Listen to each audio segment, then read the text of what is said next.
உலகெங்கிலும் நடக்கும் முக்கிய நிகழ்வுகளை குறுஞ்செய்தி வடிவத்தில் தெரிந்து கொள்ள ஆதன் செயலியை டவுன்லோட் செய்யுங்கள். ஆதன் செயலியை டவுன்லோட் செய்ய டிஸ்கிரிப்ஷனில் உள்ள லிங்கை கிளிக் செய்யவும். துர ஆத்மா அப்படின்னு சொன்னாலே அவங்க தான் இந்த பூலோகத்தில் ஆவிகளாக இருப்பாங்க, மக்களை பழி வாங்குவாங்க அப்படின்ற மாதிரியான விஷயங்கள்லாம் சொல்கிறாங்க.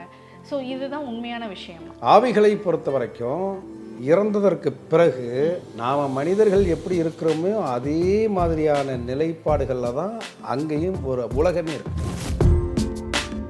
இவர்கள் ஆன்ம சாந்தி பரிகாரம் பண்ணணுன்ற நிலை அவர்களுக்கு யாரும் எடுத்து சொல்வதற்கு இல்லை. இவர்கள்லாம் கொலைப்பு உடனே என்ன பண்ணுவாங்கன்னா ஆவிகள் வராமல் இருப்பதற்கு தடை கட்டுவது. இந்த ஆத்ம சாந்தி பூஜை எப்படி அது நிறைய வெரைட்டிஸ் இருக்கு. இப்போ எங்களை மாதிரி இருக்கிறவங்கள்ட்ட சொல்லி இது பண்ணும்போது அந்த இறந்து போனவர்களுடைய புகைப்படம், அவர்களுடைய இறந்த தேதி, மாதம், வருடம், உங்கள் வீட்டிற்கு அருகாமையில் இருக்கக்கூடிய சிவன் கோவிலிற்கு சென்று சிவனுக்கும் நந்திக்கும் இடைப்பட்ட இடத்தில் நெய் போட்டு தீபம் ஏற்றி அவர்களை நினைத்து பிரார்த்தனை செய்ய வேண்டும். இறந்தவங்க வீட்டில இருந்து அந்த ஒரு வருஷத்துக்கு கோவில் போகக்கூடாது, அது அப்படி நம்மளை மாற்றி வச்சிட்டாங்க. கோயிலுக்கு போகலாம், அவர்கள் பெயரில் மோட்ச தீபம் ஏற்றலாம். மோட்ச தீபம் வீட்டில் தானே ஏற்றுவாங்க? அல்ல, தப்பு. அது மோட்ச தீபம் என்பது வீட்டில் ஏற்றுற கிடையாது. பழமை வாய்ந்த சிவன் ஆலயங்களில் மோட்ச தீபம் ஏற்றுவார்கள். இந்த பூலோக உருண்டை முதல்ல தோன்றிய போது முதல்ல உற்பத்தியான உயிரினம் அப்படின்றது அருகம்புல் தான். கல்யாணம் பண்ணுறதுக்கு பொண்ணு பார்க்க போனோம்னா தட்டிட்டு போகுது, படிக்க வைக்க போனோம்னா ஸ்கூலில் இடம் கிடைக்க மாட்டேங்குது, டாக்டர்கிட்ட போனோம்னா அவன் கொடுக்குற மருந்து மாத்திரை வேலை செய்ய மாட்டேன், ரொம்ப தரித்திரியமாகவே இருக்குது. இவனுக்கு ஒரு தீர்வுன்னு ஒன்று வேணும்ல. இந்த தீர்வு எதில் கிடைக்குது அப்படின்னு கேட்டிங்கன்னா, விநாயகர் கோயிலுக்கு போயிட்டு அகத்திக்கரையால் அர்ச்சனை செய்த உடனே அடுத்த 48 நாளில் இவருக்கு நல்லது நடக்கும். எத்தனையோ பேர் 48 நாளில் நடக்கும், இல்லை நடந்தே தீரும். அதன் ஆன்மீகம் நேயர்களுக்கு வணக்கம். நான் உங்கள் விஜய் பிரியா. ஆன்மீகம் தொடர்பான சந்தேகங்களுக்கு நம்ம ஒவ்வொரு நாளும் தீர்வு கொடுத்துட்ருக்கோம். புதிய முக்கிய நிகழ்வுகளை உடனடியாக தெரிஞ்சுக்கணும் அப்படின்னு நினச்சிங்கன்னா அதன் செயலியை டவுன்லோட் பண்ணுங்கள். அதற்கான லிங்க் வீடியோக்கு கீழே டிஸ்கிரிப்ஷனில் கொடுத்துருக்கோம். ஸோ இந்த நிகழ்ச்சியில் நம்ம கூட யார் இணைஞ்சிருக்காங்க அப்படின்னு பார்த்தீங்கன்னா பரிகார செம்மல் சித்தர்தாசன் செல்வகுமார் அவர்கள் தான் நம்ம கூட இருக்காங்க. ஸோ அவங்கக்கிட்ட நிறைய விஷயங்கள் நம்ம கேட்டு தெரிஞ்சுக்கலாம். வணக்கம் சார். சார், நம்ம என்னதான் ஆன்மீகம் ரீதியாக நம்ம நிறைய விஷயங்கள் பேசினாலும் இந்த ஆத்மாக்கள், இறந்த ஆத்மாக்கள் என்ன ஆகுது, எங்கே போகுது, ஸோ இயற்கை மரணம் அடைஞ்சவங்க, துர்மரணம் அடைஞ்சவங்க, ஸோ இவங்கெல்லாம் என்ன ஆகுறாங்க அப்படிங்கிறது இன்ன வரைக்குமே புதிராக தான் நமக்கு இருக்குது. ஸோ துர ஆத்மா அப்படின்னு சொன்னாலே அவங்க தான் இந்த பூலோகத்தில் ஆவிகளாக இருப்பாங்க. அவங்க யார் மூலியமாக இறந்தாங்களோ இல்லை அவங்களுடைய நிறைவேறாத ஆசைகளில் இறந்து போனாங்களோ அதை நிறைவேற்றிக்கிறதுக்கு நிறைய விஷயங்கள் செய்வாங்க, மக்களை பழி வாங்குவாங்க அப்படின்ற மாதிரியான விஷயங்கள்லாம் சொல்கிறாங்க. ஸோ இதுதான் உண்மையான விஷயமா? அதாவது ஆவிகள் குறித்து நிறைய சந்தேகங்கள் நிறைய இருக்குது. ஏன்னா நிறையா பாட்டி காலத்துலேருந்து கதையெல்லாம் கேட்டுட்டு வரோம் இல்லையா. அந்த அவங்க சொன்ன கதைகள், அப்புறம் நம்ம படித்த புத்தகங்கள், மற்ற கேள்வி, இதெல்லாம் இருக்கிறதுனால நிறைய சந்தேகங்கள் இருக்கும். ஆனால் ஆவிகளை பொறுத்த வரைக்கும் இறந்ததற்கு பிறகு நாம் மனிதர்கள் எப்படி இருக்கிறோமோ அதே மாதிரியான நிலைப்பாடுகளில் தான் அங்கேயும் ஒரு உலகமே இருக்கு. ஓகே. அதாவது நல்லது மட்டும் செய்யக்கூடிய ஆவிகள், கெடுதல் மட்டும் செய்யக்கூடிய தீய ஆவிகள், நல்லதும் செய்துட்டு கெடுதலும் சேர்ந்து செய்யக்கூடியவர்கள், நல்லதும் செய்யாமல் கெடுதலும் செய்யாத நமக்கேன் வம்பு, அதை மாதிரியான ஆவிகள். இப்படி மனிதர்கள் எப்படி வெரைட்டிஸ் இருக்காங்களோ அது போலவே ஆவிகளிலையும் நிறைய வெரைட்டிஸ் இருக்கார்கள். அப்போ இந்த துர்மரணம் அப்படின்ற கேள்வி வந்தீங்க.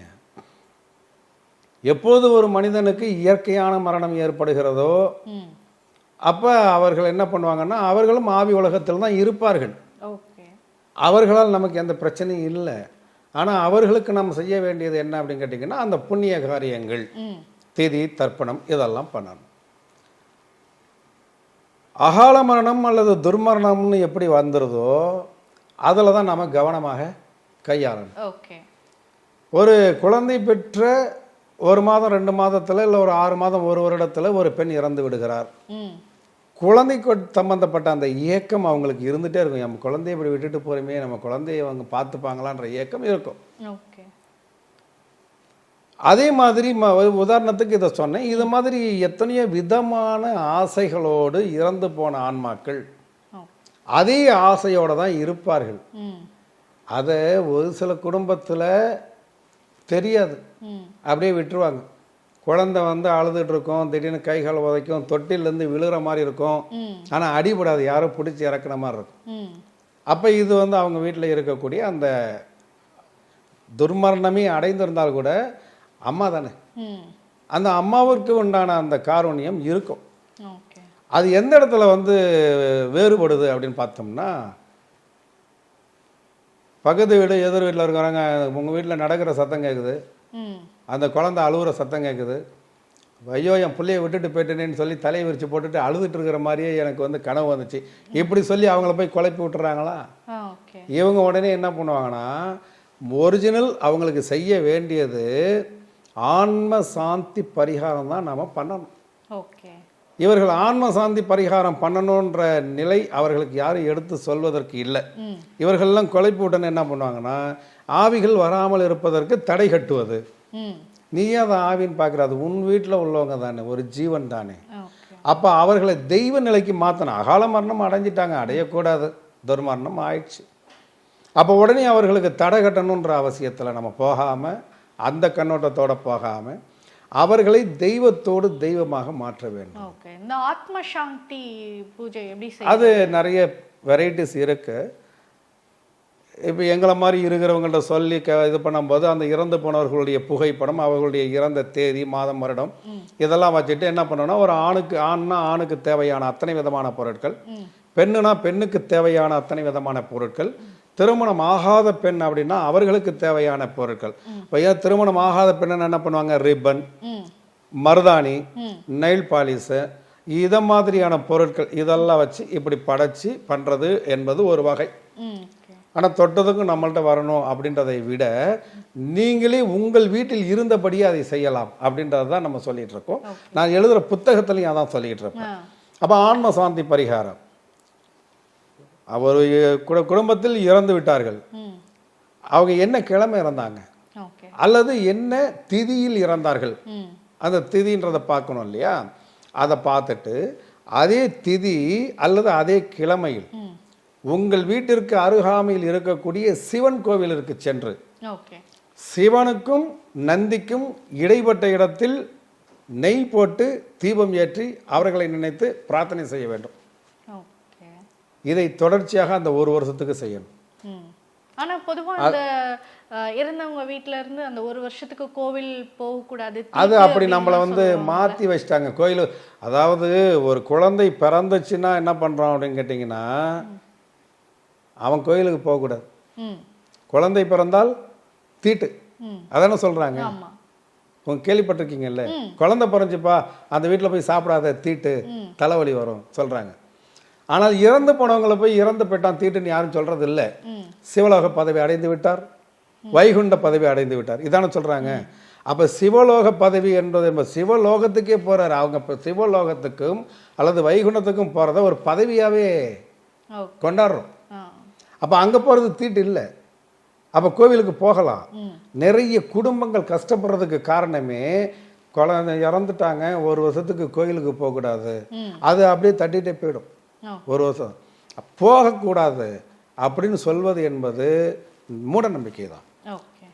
கோயிலுக்கு போகலாம், அவர்கள் பெயரில் மோட்ச தீபம் ஏற்றலாம், அர்ச்சனை பண்ணக்கூடாது, பொங்கல் வைக்கக்கூடாது, குலதெய்வ கோயிலுக்கு போயிட்டு பொங்கல் வைக்கக்கூடாது. மோட்ச தீபம் வீட்டில் தானே ஏற்றுவாங்க. அல்ல, தப்பு. அது மோட்ச தீபம் என்பது வீட்டில் ஏற்றுற கிடையாது.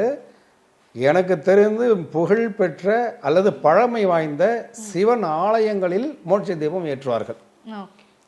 திருவாரூர்ல தியாகராஜ சுவாமி கோவில்ல மோட்ச தீபம் ஏற்றுறதை இன்றளவும் வழக்கமாக வைத்திருக்கிறார்கள். ஒருத்தங்க இறந்துட்டாங்கன்னா அன்னைக்கே மோட்ச தீபம் ஏற்றுவாங்க. அந்த நாளிலேயே சுடுகாட்டுக்கு போயிட்டு அங்கே செய்ய வேண்டிய தகன வேலைகள் எல்லாத்தையும் செய்து முடித்து விட்டு அப்படியே நேராக கோயிலுக்கு போயிட்டு மோட்ச தீபம் ஏற்றணும் அப்படின்னு சொல்லுவாங்க. அந்த கோபுரத்தினுடைய உச்சியில் 7 தீபம் ஏற்றி அவர்களுடைய பெயரை சொல்லி இறைவனோட இரண்டரை கலக்கணும் அப்படின்னு சொல்லுவாங்க.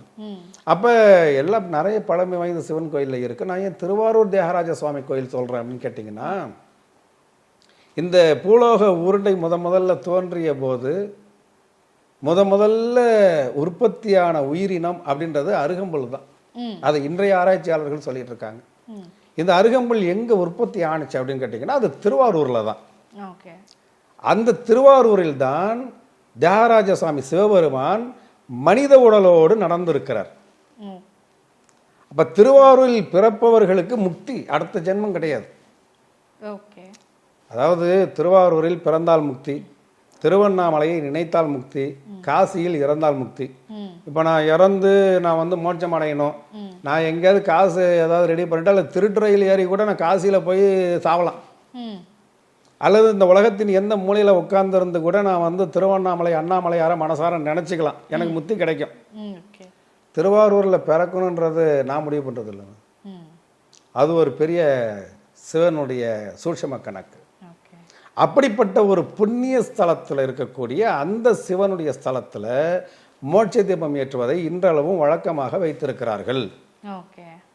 இன்னைக்கு இறந்து போய் அவங்களுக்கு இடுகாட்டில் தகனமெல்லாம் பண்ணி முடித்ததற்கு பிறகு அன்னைக்கே மோட்ச தீபம் ஏற்றுறாங்கன்னா சிவன் கோயிலுக்குள்ள அனுமதிச்சிருக்கிறாங்கன்னு தானே அர்த்தம்.